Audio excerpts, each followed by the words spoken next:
sekali bisa kembali membantu KPK dalam menjalankan tugasnya. Kami selalu berusaha untuk bisa membantu KPK, bahkan sebelum ketika bertugas di pemerintahan. Bismillahirrahmanirrahim. Assalamualaikum warahmatullahi wabarakatuh. Salam kedaulatan rakyat.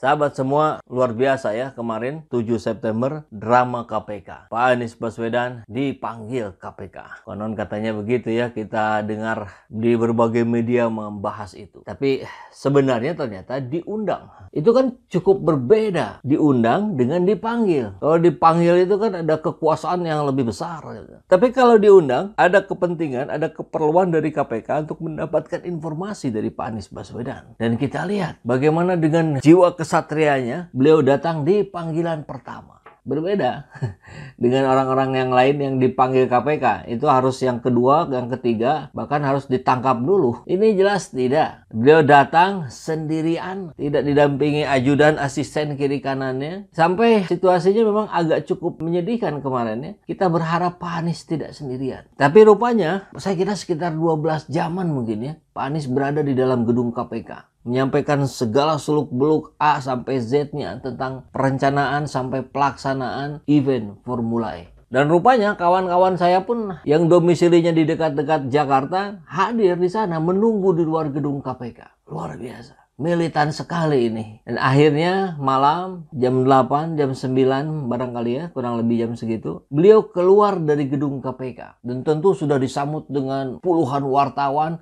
dan relawan Anies Baswedan. Tapi memang tidak mengenakan atribut, nampaknya sih begitu ya. Itu bentuk kecintaan terhadap Indonesia yang lebih baik di masa depan. Nah, yang menarik, saya ingin tampilkan dulu videonya ini ya. Anies selesai pemeriksaan KPK, malah begini jadinya. Kita lihat videonya. Anies Presiden! Anies Presiden!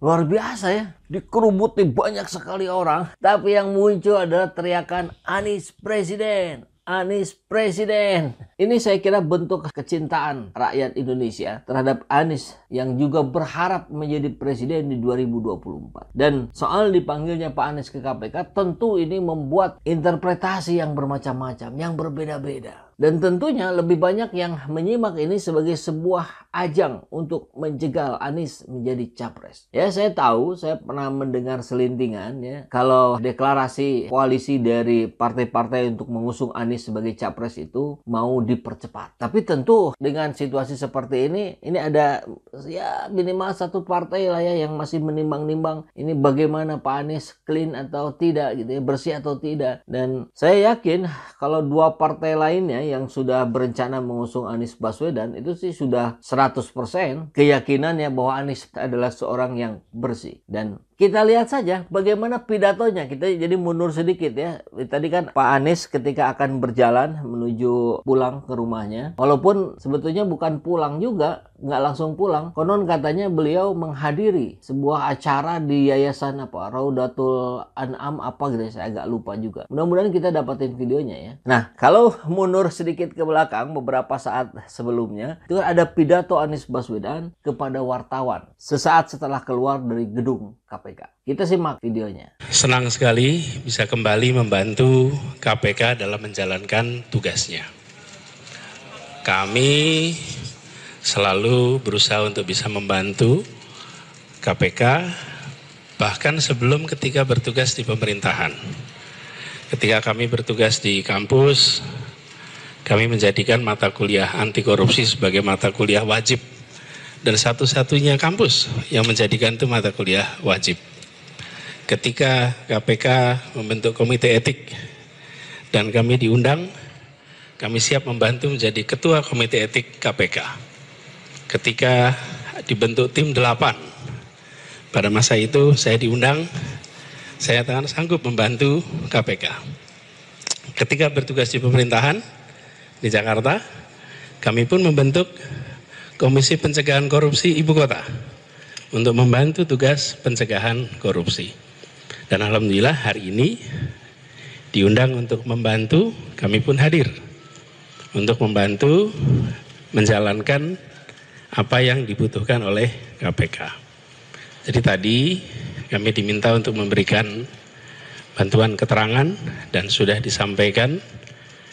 Insya Allah dengan keterangan yang tadi kami sampaikan akan bisa membuat menjadi terang. Sehingga isu yang sedang didalami akan bisa menjadi terang benderang dan memudahkan dalam KPK menjalankan tugas. Saya ingin sampaikan terima kasih kepada semua teman-teman yang hadir malam hari ini. Dan insya Allah tugasnya akan bisa dilaksanakan dengan baik. Itu saja dari saya. Terima kasih. Nah, cukup. Terima kasih. Ya, luar biasa ya. Rileks. Tetap dengan kesantunannya, tidak nampak kelelahan padahal sudah 12 jaman itu berada di dalam gedung. Situasinya mungkin juga kan seperti orang wawancara gitu. Tapi beliau tetap saja nampak segar dan bugar, luar biasa. Itu kehebatan yang menjaga fisik juga patut kita apresiasi. Dan isinya ini saya coba sampaikan ulang apa yang barusan kita lihat di video ya. Senang sekali bisa kembali membantu Komisi Pemberantasan Korupsi dalam menjalankan tugasnya. Ini kalimat awalnya ini sudah luar biasa sekali. Ada afeksi kebahagiaan. Orang lain tuh takut dipanggil KPK. Beliau justru sumringah karena itu menjadi momentum untuk menjelaskan duduk soal yang sebenarnya. Hari ini memberikan keterangan tentang pelaksanaan Formula E yang telah sukses diselenggarakan pada 4 Juni 2022.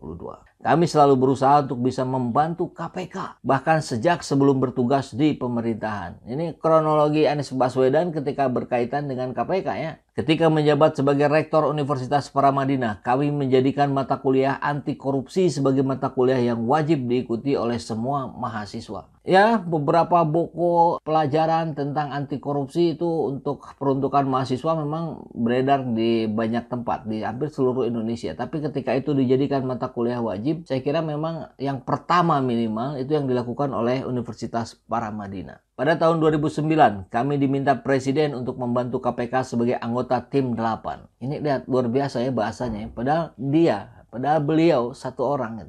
Tapi karena kesantunannya, beliau tidak menyebut saya, tapi kami. Padahal sebetulnya kan beliau saja gitu yang, ya beliau dan beberapa orang lain tentu. Lalu di tahun 2013, kami juga membantu sebagai Ketua Komite Etik KPK.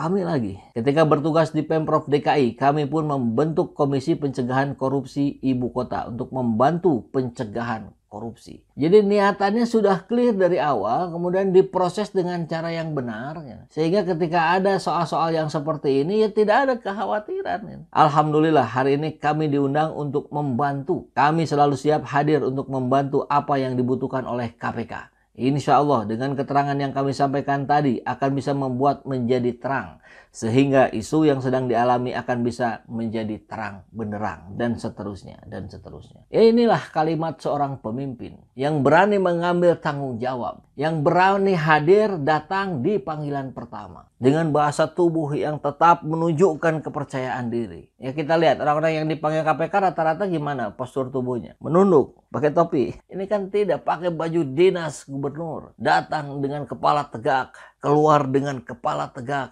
Tetap santun, rileks menyampaikan apa yang sudah terjadi di dalam tadi. Luar biasa. Barakallah Bapak Anies Rashid Baswedan. Ya saya kira dengan kejadian seperti ini kita tentu perlu berempati lah sedikit minimal ya kepada para buzzer yang tadinya sudah siap menggoreng itu. Mereka sudah siap di depan handphonenya untuk menggoreng apa yang terjadi di KPK dan mendiskreditkan Anies Baswedan, ternyata kebingungan jadinya. Lah saya mau nulis apa? Tidak ada celah untuk para buzzer membuli Anies Baswedan saat beliau selesai keluar dari KPK. Dan mudah-mudahan semuanya berjalan lancar, KPK pun tidak memiliki tendensi yang buruk, tidak menjadi alat penguasa untuk menjegal salah satu capres idaman para rakyat Indonesia, sehingga kita bisa masuk pada tahun-tahun politik ini dengan tetap mengedepankan kesantunan, dengan tetap mengedepankan akal sehat kita.